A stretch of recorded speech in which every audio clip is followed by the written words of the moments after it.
มกร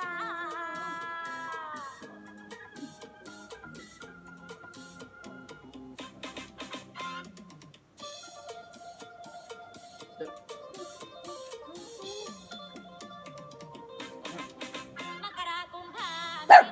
มีนาเมษา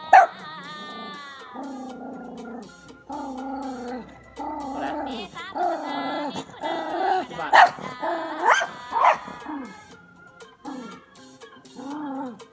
สิงหากันยาตุลาพฤศจิกาพอถึงธันวาเรวกากลับมามกรา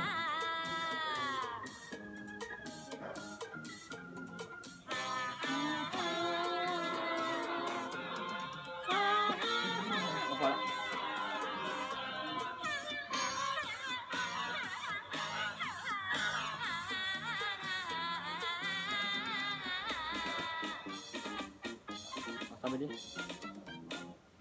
ขอบคุณครับโอเคครับ